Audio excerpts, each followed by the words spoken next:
So, ngayon gagawa tayo ng mobile programming using jQuery Mobile.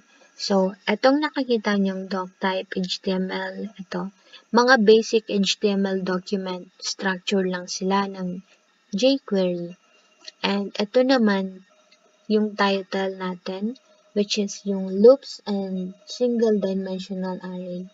At kung makikita nyo naman, mayroon tayong script dito. Ang script natin, ito yung para magsisilbi para ma-access natin yung jQuery mobile and jQuery library. So, paano nga ba mag-declare ng single dimensional array? So, dito muna tayo mag-proceed.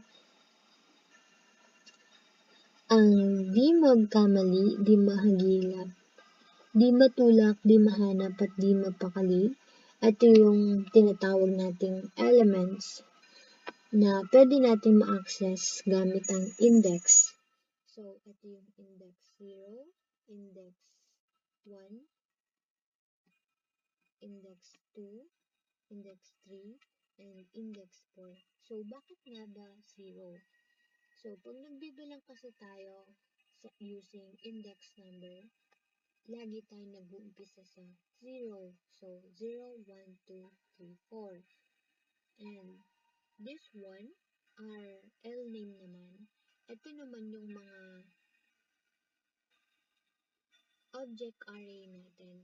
So, para pwede natin i-access ang mga index array natin, which is ito, yung first year, second year, third year, fourth year. Ang first year, second year, third year, fourth year, ito yung mga index name natin. And para ma-declare din natin sila. So, para ma-declare natin sila, kailangan muna natin ng kung ano ang length, which is dito. Let's start to the displaying array objects using for each. So, para ma-display natin sila, pwede tayong gumamit ng for each. So, first, dito sa let len level 1, para makapag-create tayo ng variable with value r level, which is ito. Dito sa let len level 1, ito yung, ano nga bang purpose ng let len level? So, para hindi ka makapag-declare ng value ulit kasi fix na kung sakali may ma-typo tayo or ma-misplace na letter, pwede hindi na siya mababago ulit kasi it's already fixed na. So, pwede natin itong ma-access. And like what I said a while ago, pwede natin sila ma-access using for each. So, dito naman tayo sa str level. So, we need to declare str level that equals to ul tag. So, on ul tag is, ang purpose nito para to put a key value sa str level natin, which is dito, para we can insert element and string values. Halimbawa,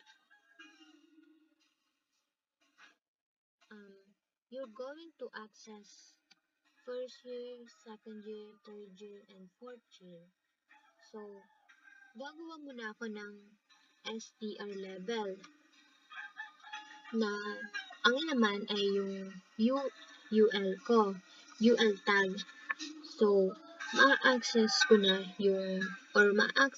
yung first elements mo, which is ito, yung first year. So, for each element, yung first year, second year, third year, and fourth year, ilalagay ko siya kay length level. So, yung length level ko ay equivalent ng iteration sa first year, second year, third year, and fourth year. And as you can see dito sa STR level ko, may makikita kayo assignment operator. Ang purpose ng assignment operator ko is para kung ano man ang previous value ni STR level, dinadagdagan lang natin to LI. LI tag means ito yung mga list natin. So, now, maglulup tayo. So, maglulup siya. Kaya, ang laman ngayon ng ating STR level, which is ito, is UL, first year. Tapos, pag maglulup ulit ako, ang laman ng STR level ko ngayon is yung second year. Ganon din sa third year and fourth year. So, ang last value ng STR level ay yung closing tag ng, which is ito, closing tag ng UL. So, ang laman ng ating STR level ngayon using this ID, using this ID is yung first year LI, second year LI, third year LI, and fourth year LI. So now, ganun din sa pag-declare mo yung R course mo. Kung paano mo dineclare yung R level mo, ganun din sa R course mo. So, dito, instead of length level, meron tayong let len course. So, sa let len course natin is naglalaman ng BSCS, BSIT, and BSIS. So, yung STR course ko is equal to UL tag.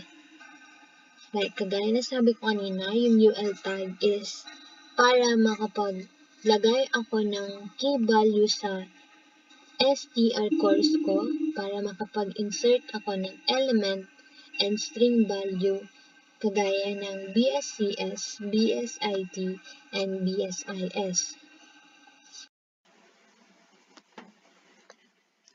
So, para ma-display natin yung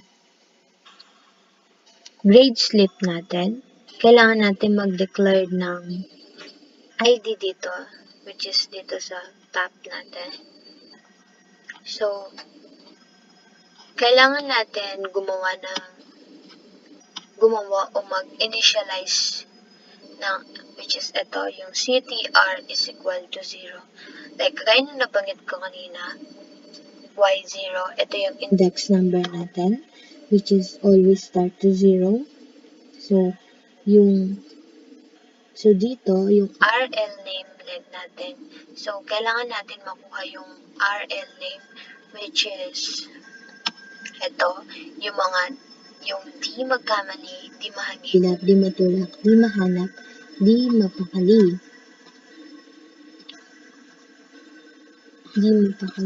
So, yun, para ma-declare natin or makita natin yung length nila dito. And yung purpose naman ng CTR++, ito ay para ma-increment natin, para mag-move tayo sa iteration from 0, 1, 2, 3, 4. So, para kapag later na, hihinto na ito. So, para ma-convert mo yung gusto mong, and para dito naman sa first, yung R level natin, if gusto mo if yung output or yung students is first year, so i-input ka lang ng first year dito. And ganoon din sa course. If yung course ng students is BSIT, then input mo lang yung BSIT dito. And yung BR pala, yung purpose ng BR is para yung alignment natin is hindi lang siya diretso, para meron siyang space. And ganoon din sa R-Pre. Yung R-Pre natin, it is yung prelim grade natin, which is ito, yung 90. And sa RMID naman natin, yung grade naman natin dito is yung 80. And yung para sa RPIN or yung final natin, dito naman yung grade natin sa 75. So, STR ProgBuy. So, ano nga bang purpose nito? Ito yung kung sino yung mismong nag-program. So, para ma-declare natin yung or para magawan natin ngayon ng element kung saan or para ma-convert natin yung gusto nating format, kailangan natin gumamit ng parse float. So, bakit nga ba parse float? Bakit hindi parse char, parse int? So, float, kapag yung dinedeclare mong output is may decimal number or decimal point. Int naman kung full number yung gusto mo. And maglalagay na tayo ng variable rpid dito. And ganun din sa rmid and rpin. So, ipapag-plus din lang natin sila. Eh, kagaya ng pag nag-solve tayo ng grade natin, kung ilan yung pinag-plus mo, ganun din yung i-divide mo.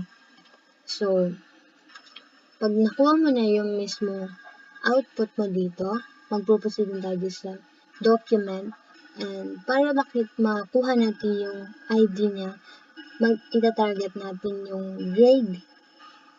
So, para ma-display natin yung grade, kailangan ilalagay natin yung ID niya dito sa grade slip, which is ito. So, ID grade para ma-display ang output natin sa STR grade, which is ito. And ProgBuy naman para ma-indicate kung sino yung gumawa ng program dito sa STR program ProgBuy, which is ito sa ID para ma-indicate yung mismong gumawa ng program. So, ang final output natin ngayon is ito. As you can see, yung kanina sinasabi ko dun sa align.